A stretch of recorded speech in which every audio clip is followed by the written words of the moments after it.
Punjabi radio USA ਸੁਣ ਰਹੇ ਸਾਰੇ ਹੀ ਮਾਣਯੋਗ ਅਤੇ ਸਤਿਕਾਰਤ ਸਰੋਤਿਆਂ ਨੂੰ ਪੰਜਾਬੀ ਰੇਡੀਓ USA ਦੀ ਟੀਮ ਅਤੇ ਮੇਰੇ ਰਾਜਕਨਵੀਰ ਸਿੰਘ ਵੱਲੋਂ ਆਪ ਜੀ ਨੂੰ ਬਹੁਤ ਪਿਆਰ ਸਤਿਕਾਰ ਸਹਿਤ ਦੋਨੋਂ ਹੱਥ ਜੋੜ ਕੇ ਨਿੱਘੀ ਜਿਹੀ ਸਤਿ ਸ੍ਰੀ ਅਕਾਲ।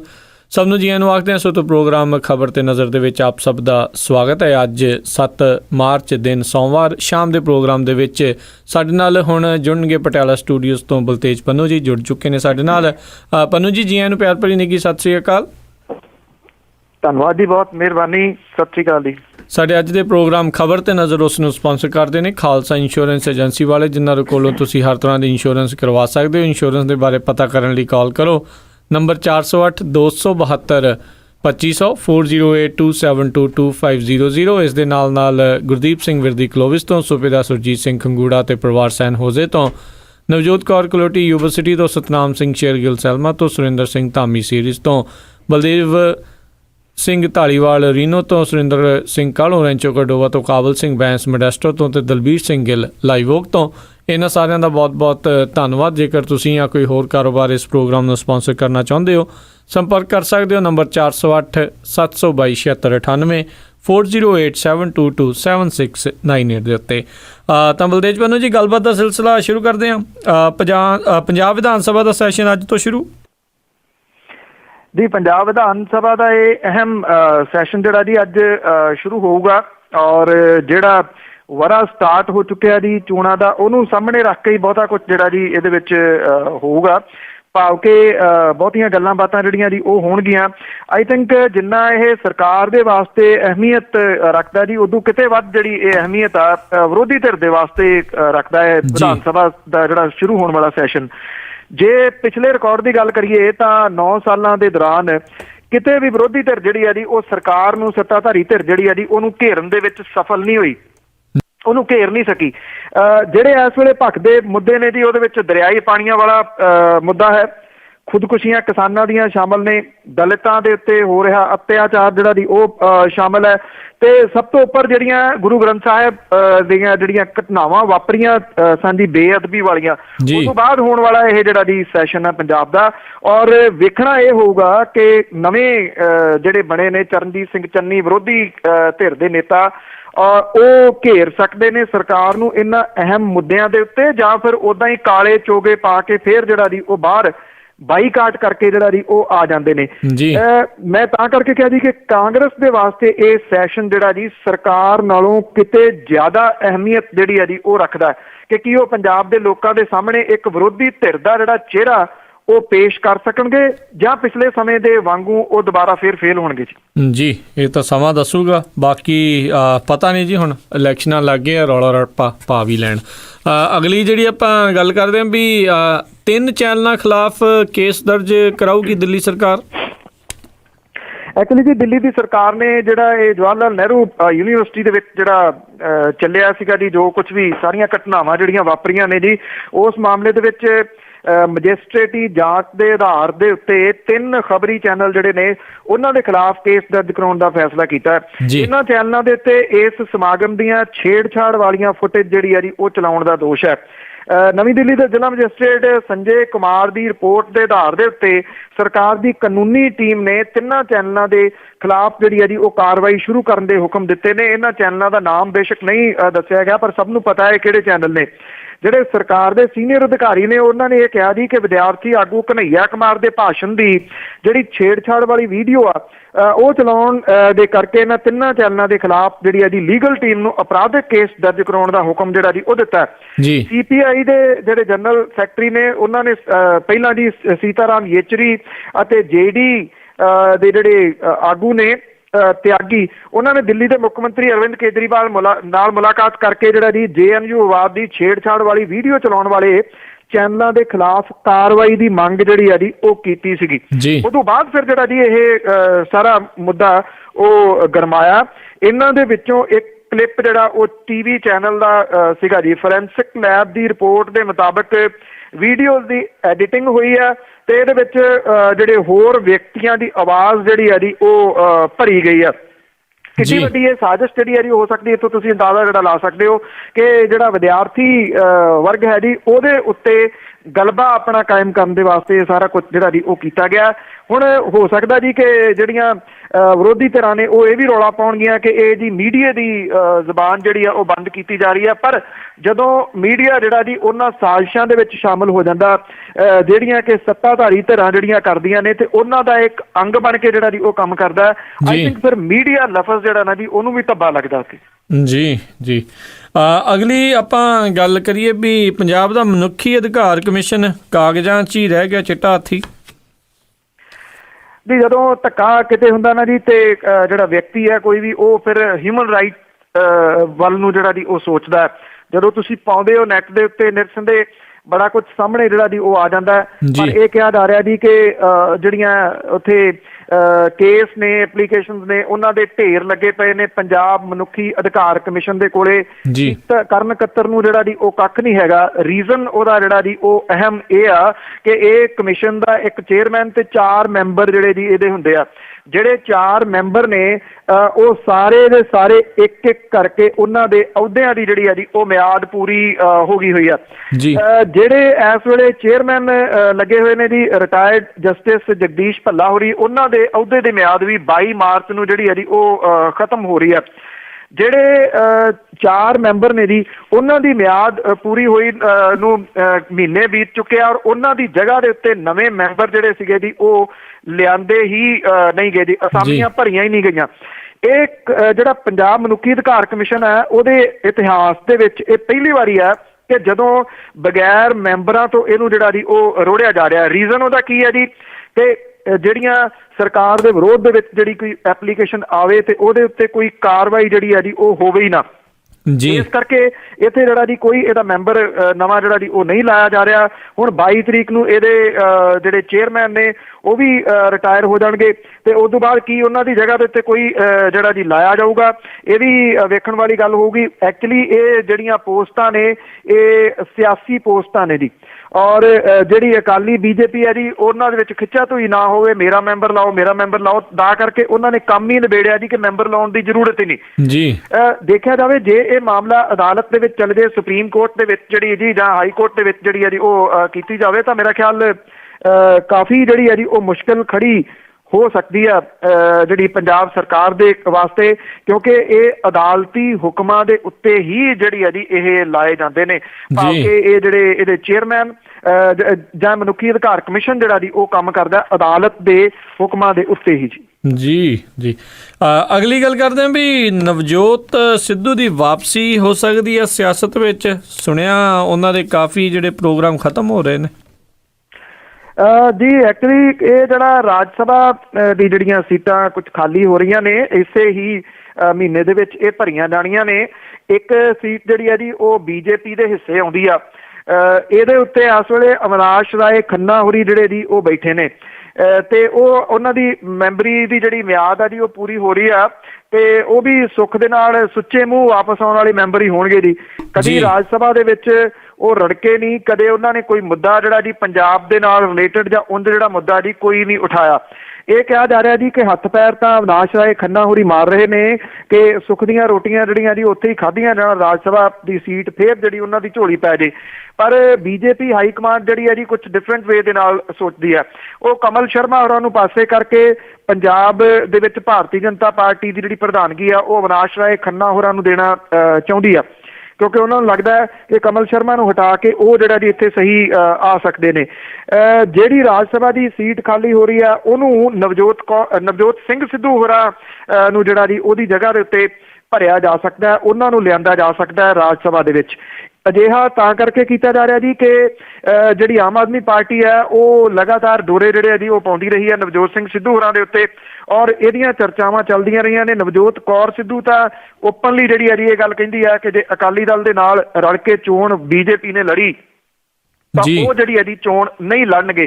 ਸੋ ਜੇ ਰਾਜ ਸਭਾ ਦੇ ਵਿੱਚ ਨਵਜੋਤ ਸਿੰਘ ਸਿੱਧੂ ਹੋਰੀ ਆਉਂਦੇ ਨੇ ਤਾਂ ਸਵਾਲ ਅਗਲਾ ਜਿਹੜਾ ਜੀ ਇਹ ਖੜਾ ਹੋ ਜਾਣਾ ਕਿ ਫਿਰ ਅਕਾਲੀ ਦਲ ਦੇ ਨਾਲ ਸਾਂਝ ਭਿਆਲੀ ਜਿਹੜੀ ਹੈ ਜੀ ਉਹਦਾ ਕੀ ਬਣੂਗਾ ਜਿਹੜੀ ਬੀਜੇਪੀ ਦੀ।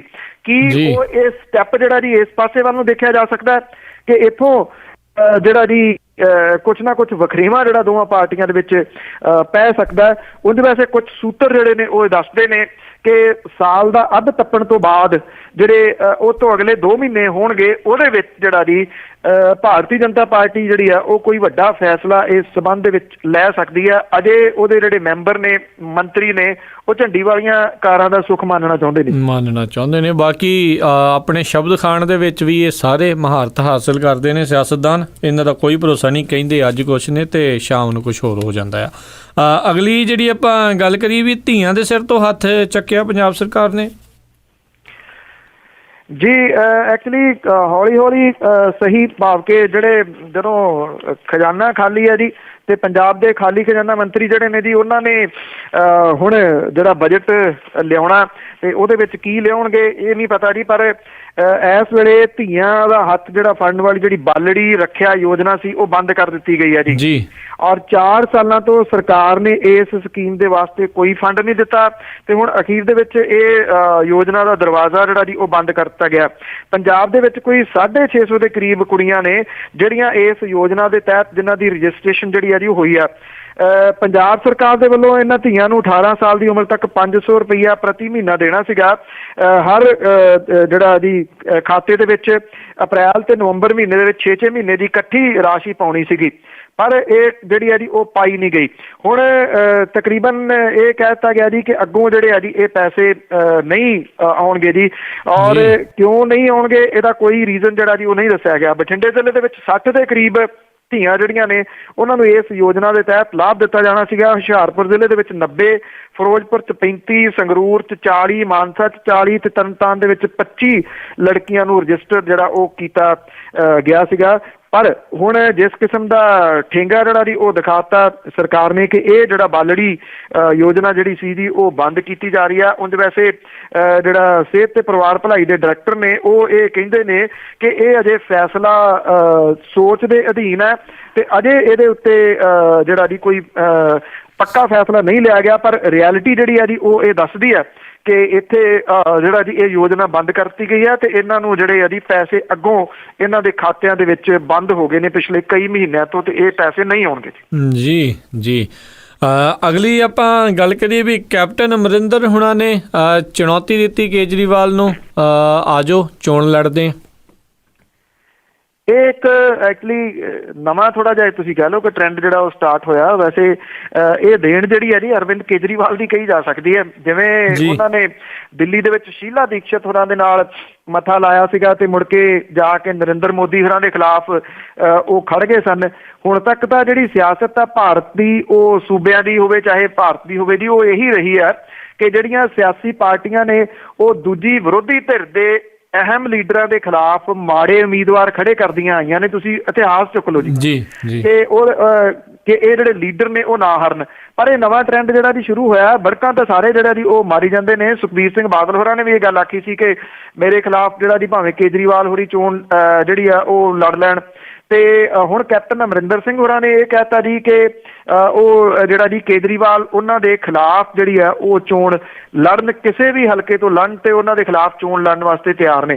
ਬੜੀ ਅਹਿਮ ਗੱਲ ਜਿਹੜੀ ਹੈ ਜੀ, ਵੱਡੀ ਇਹ ਕਹੀ ਜਾ ਸਕਦੀ ਹੈ ਕਿ ਲੀਡਰ ਜਿਹੜੇ ਨੇ ਉਹ ਲੀਡਰਾਂ ਦੇ ਖਿਲਾਫ ਜਿਹੜਾ ਉਹ ਆਉਣਗੇ ਤੇ ਇਹ ਜੇ ਹਾਲਾਂਕਿ ਪਤਾ ਨਹੀਂ ਇਹ ਸੰਭਵ ਹੋਊਗਾ ਜਾਂ ਨਹੀਂ, ਜੇ ਹੁੰਦਾ ਤੇ ਆਈ ਥਿੰਕ ਨਵੇਕਲੀ ਗੱਲ ਹੋਊਗੀ। ਮੈਂ ਤਾਂ ਸਮਝਦਾ ਜੀ ਕਿ ਜਿਹੜੇ 3 ਲੀਡਰ ਨੇ ਇਹ ਅਰਵਿੰਦ ਕੇਜਰੀਵਾਲ ਹੋਰੀ, ਕੈਪਟਨ ਅਮਰਿੰਦਰ ਸਿੰਘ ਤੇ ਸੁਖਬੀਰ ਸਿੰਘ ਬਾਦਲ ਹੋਰੀ ਇੱਕ ਹਲਕਾ ਚੁਣ ਕੇ ਤਿੰਨੇ ਖੜੇ ਹੋਣ ਇੱਕ ਜਗ੍ਹਾ ਤੋਂ ਤੇ ਫਿਰ ਜਿਹੜੀ ਹੈ ਜੀ ਇੰਟਰਸਟਿੰਗ ਆ ਸਕਦੀ ਹੈ। ਉਹਦੇ ਜਿਹੜੇ ਨਤੀਜੇ ਨੇ ਕੀ ਹੋਣਗੇ, ਬੇਹੱਦ ਜਿਹੜੇ ਉਹ ਇੰਟਰਸਟਿੰਗ ਹੋ ਸਕਦੇ ਨੇ। ਉਂਝ ਵਾਸਤੇ ਕੈਪਟਨ ਅਮਰਿੰਦਰ ਸਿੰਘ ਹੋਰਾਂ ਨੇ ਇਹ ਵੀ ਗੱਲ ਜਿਹੜੀ ਹੈ ਜੀ ਕੱਲ ਇੱਥੇ ਘਨੌਰ ਪੈਂਦਾ ਪਟਿਆਲੇ ਦੇ ਨੇੜੇ, ਉੱਥੇ ਇੱਕ ਰੈਲੀ ਦੇ ਵਿੱਚ ਜਿਹੜੀ ਹੈ ਜੀ ਇਹ ਗੱਲ ਆਖੀ ਆ ਪਾਣੀਆਂ ਦੇ ਬਾਰੇ ਦੇ ਵਿੱਚ। ਉਹ ਇੱਕ ਮਾਰਚ ਜਿਹੜਾ ਜੀ ਉਹ ਕੱਢਣ ਜਾ ਰਹੇ ਨੇ ਸਤਲੁਜ ਯਮੁਨਾ ਲਿੰਕ ਨਹਿਰ ਦੇ ਉੱਤੇ। ਉਹਨਾਂ ਨੇ ਇਹ ਗੱਲ ਆਖੀ ਹੈ ਕਿ ਪਾਣੀਆਂ ਦੇ ਖਾਤਰ ਜਿਹੜਾ ਜੀ ਪੰਜਾਬੀ ਜਿਹੜੇ ਨੇ ਉਹਨਾਂ ਨੂੰ ਇੱਕ ਵੱਡੇ ਸੰਘਰਸ਼ ਦੇ ਵਾਸਤੇ ਤਿਆਰ ਰਹਿਣਾ ਚਾਹੀਦਾ। ਉਹਨਾਂ ਨੇ ਇਹ ਕਿਹਾ ਕਿ ਜੇ ਉਹਨਾਂ ਨੂੰ ਇਸ ਮੁੱਦੇ ਦੇ ਉੱਤੇ ਜੇਲ੍ਹ ਵੀ ਜਾਣਾ ਪੈਂਦਾ ਤੇ ਉਹ ਜੇਲ੍ਹ ਜਿਹੜਾ ਜੀ ਉਹ ਜਾਣ ਦੇ ਵਾਸਤੇ ਤਿਆਰ ਨੇ। ਜੇਲ੍ਹ ਕਿਉਂ ਜਾਣਾ ਪਊਗਾ ਇਹਦੇ ਤਾਂ ਉਹਨਾਂ ਨੇ ਕੋਈ ਖੁਲਾਸਾ ਜਿਹੜਾ ਉਹ ਨਹੀਂ ਕੀਤਾ। ਪਰ ਜਿਹੜਾ ਬਹੁਤੀ ਗੱਲ ਜਿਹੜੀ ਹੈ ਜੀ ਨਿਕਲੀ ਆ ਉਹ ਇਹੀ ਨਿਕਲੀ ਆ ਕਿ ਕੁਝ ਜੁਰਤ ਆ ਜਿਹੜੇ ਆ ਜੀ ਉਹ ਇਹ ਸਿਆਸਤਦਾਨ ਕਰਨ ਲੱਗੇ ਨੇ ਇੱਕ ਦੂਜੇ ਦੇ ਖਿਲਾਫ ਖੜਨ ਵਾਲੀ।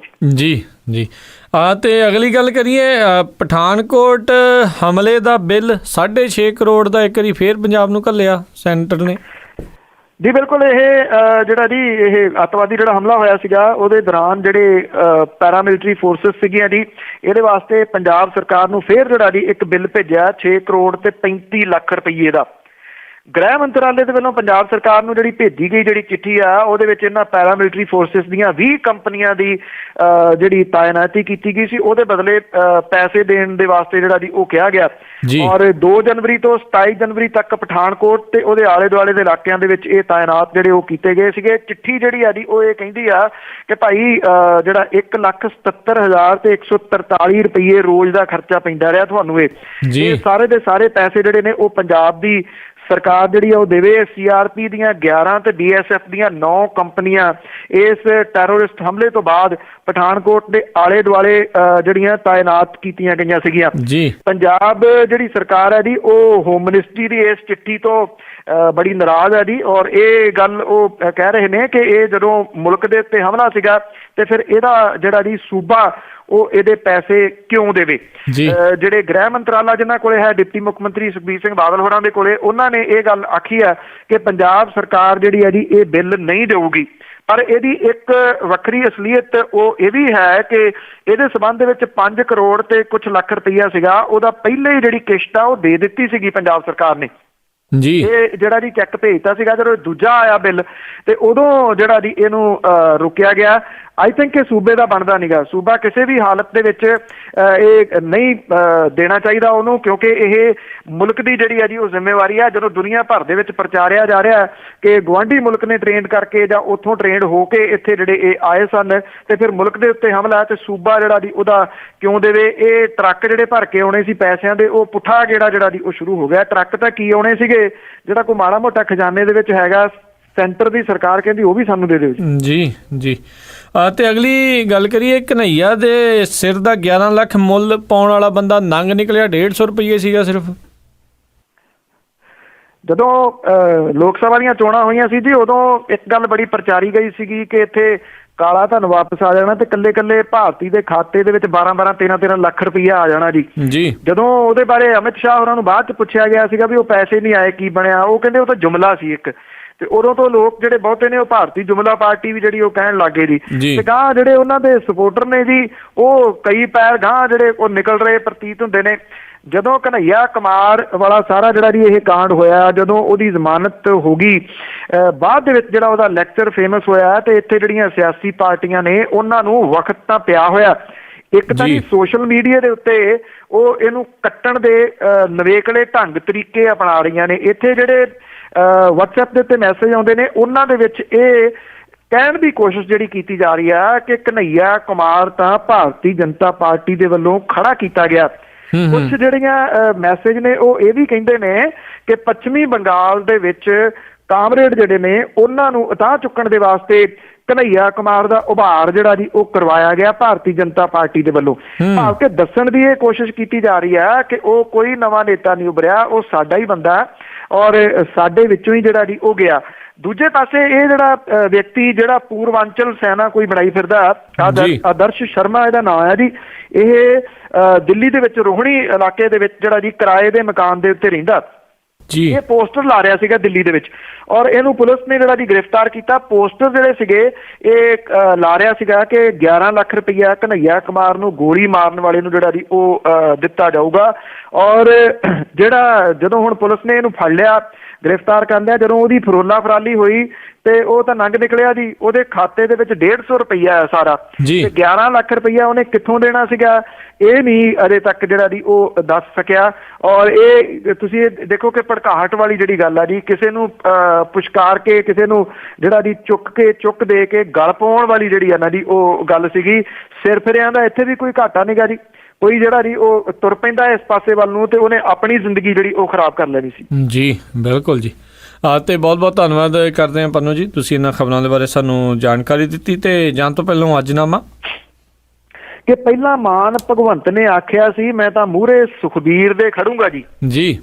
ਪਹਿਲਾਂ ਮਾਨ ਭਗਵੰਤ ਨੇ ਆਖਿਆ ਸੀ ਮੈਂ ਤਾਂ ਮੂਹਰੇ ਸੁਖਬੀਰ ਦੇ ਖੜੂੰਗਾ ਜੀ। ਭਰਿਆ ਜਿੱਥੋਂ ਸੁਖਬੀਰ ਨੇ ਆਪ ਪਰਚਾ, ਮੈਂ ਵੀ ਉਸ ਹੀ ਖੇਤਰ ਵਿੱਚ ਵੜੂੰਗਾ ਜੀ। ਜੀ ਪਿੱਛੋਂ ਸੁਣਿਆ ਕਿ ਸੇਖੋਂ ਵੀ ਕਹਿ ਦਿੱਤਾ ਮੈਂ ਤਾਂ ਅੱਗੇ ਅਮਰਿੰਦਰ ਦੇ ਅੜੂੰਗਾ ਜੀ, ਜਣਾ ਖਣਾ ਇਹ ਕਰਨ ਐਲਾਨ ਤੁਰਿਆ, ਮੈਂ ਵੀ ਲੀਡਰ ਫਲਾਣੇ ਨਾਲ ਲੜੂੰਗਾ ਜੀ। ਜੀ ਘੜੀ ਚੋਣ ਦੀ ਅਜੇ ਨਹੀਂ ਆਉਣ ਵਾਲੀ, ਸਮਾਂ ਸਾਲ ਦਾ ਰਹਿੰਦਾ ਹੈ ਚੋਣ ਦੇ ਲਈ। ਘੜੀ ਚੋਣ ਦੀ ਅਜੇ ਨਹੀਂ ਆਉਣ ਵਾਲੀ, ਸਮਾਂ ਸਾਲ ਦਾ ਰਹਿੰਦਾ ਹੈ ਚੋਣ ਦੇ ਲਈ। ਕਈਆਂ ਕੀਤੇ ਐਲਾਨ ਪਰ ਟਿਕਟ ਉਦੋਂ ਮਿਲਣ ਵਾਲੀ ਨਾ, ਪੱਕੀ ਖੜਾਉਣ ਦੇ ਲਈ। ਜੀ ਜੀ ਬਹੁਤ ਬਹੁਤ ਧੰਨਵਾਦ ਪੰਨੂ ਜੀ, ਤੁਸੀਂ ਸਾਡੇ ਨਾਲ ਜੁੜੇ, ਇਹਨਾਂ ਖਬਰਾਂ ਦੇ ਬਾਰੇ ਸਾਨੂੰ ਜਾਣਕਾਰੀ ਦਿੱਤੀ। ਅਗਲੇ ਬੰਟਾ ਤੱਕ ਲਈ ਤੁਹਾਡਾ ਬਹੁਤ ਬਹੁਤ ਧੰਨਵਾਦ, ਮਿਹਰਬਾਨੀ, ਸਤਿ ਸ਼੍ਰੀ ਅਕਾਲ। ਥੈਂਕ ਯੂ ਜੀ, ਸਤਿ ਸ਼੍ਰੀ ਅਕਾਲ। ਤੇ ਸਰੋਤਿਓ, ਇੱਥੇ ਹੀ ਸਾਡਾ ਅੱਜ ਦਾ ਪ੍ਰੋਗਰਾਮ ਖਬਰ ਤੇ ਨਜ਼ਰ ਆਓ ਹੁਣ ਸਮਾਪਤ ਹੁੰਦਾ ਹੈ। ਹੁਣ ਮੈਨੂੰ ਰਾਜਕਰਨਵੀਰ ਸਿੰਘ ਨੂੰ ਵੀ ਇਜਾਜ਼ਤ ਦਿਓ। ਮੇਰੇ ਵੱਲੋਂ ਵੀ ਆਪ ਸਭ ਨੂੰ ਬਹੁਤ ਪਿਆਰ ਸਤਿਕਾਰ ਸਹਿਤ ਨੂੰ ਹੱਥ ਜੋੜ ਕੇ ਨਿੱਘੀ ਜਿਹੀ ਸਤਿ ਸ਼੍ਰੀ ਅਕਾਲ। ਜਿਉਂਦੇ ਵਾਸਤੇ ਰਹੋ, ਹੱਸਦੇ ਖੇਡਦੇ ਰਹੋ ਤੇ ਸੁਣਦੇ ਰਹੋ ਪੰਜਾਬੀ ਰੇਡੀਓ USA।